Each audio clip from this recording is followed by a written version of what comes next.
Morning, Josie. Are you ready to shine? What's up, buddy? I love that blanket. That's nice. Beautiful. Always come to school with this way. Hi, Kylie.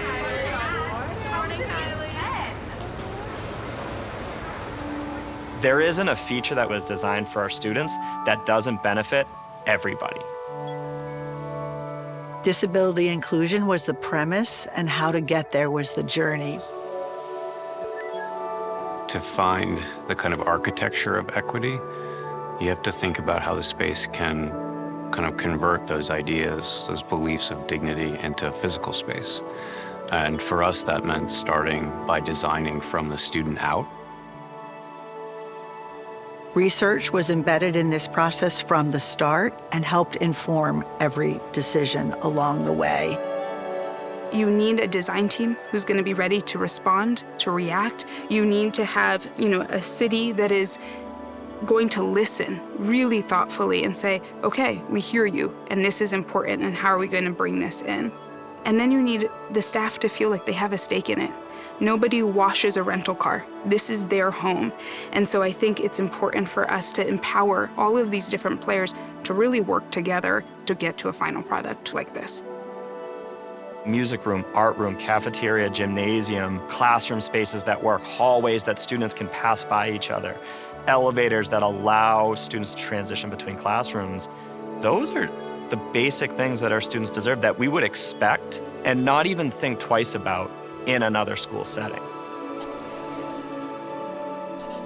The whole team really thought of the building as an instrument from the beginning. Musical instruments they're tuned to the weather. They're deliberately built for the body. Every Carter student has their own tempo, their own rhythm. They bring their own melody to the day. If the building was working, we knew it would kind of resonate with each student. We have daily recess now, and one of the coolest parts has been seeing our students up on the roof.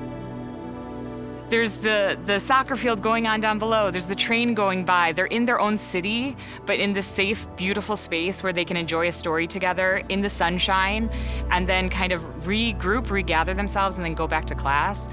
That's something that I don't think we even ever dreamed of that this facility has enabled for us. It's been really awesome.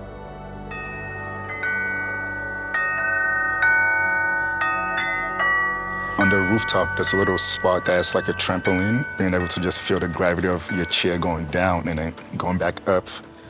He was just laughing with like, the biggest smile.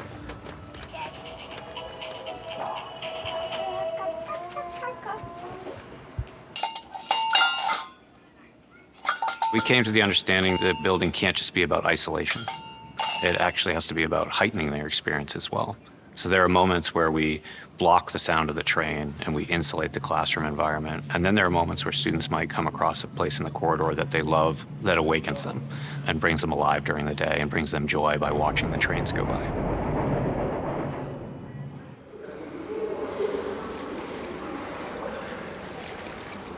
Once they get in the water, like they're smiling and they're moving, and having that accessibility and the staff to go into the pool with the kids, those moments, man, they mean a lot. We get to actually just provide a really intentional backdrop that gives them the ability to activate or calm, and that presents, I think, a building that anywhere in this space, when you walk, I feel quite peaceful. This is a building about learning, education, literacy, social emotional health, and being independent. When you walk into this building for the first time, you can't think that your community doesn't think your child's education matters. It is a huge statement that our students' learning matters. The Carter School is freedom for a lot of these children. Yeah. I mean this as a parent, as my daughter's one-to-one special education bus monitor, as her lunch monitor, as her friend, as everything. I can't say anything bad about this school. Nothing. A lot of times we live in homes that don't have even accessibility for showering. So the fact that he gets to come to school, get therapy in the pool, and actually take a real shower after the fact, hands down, what do you say about that? We hope that this building states loudly for the corridor community and in general for the disability community that when you design for students with disability, you design for everyone.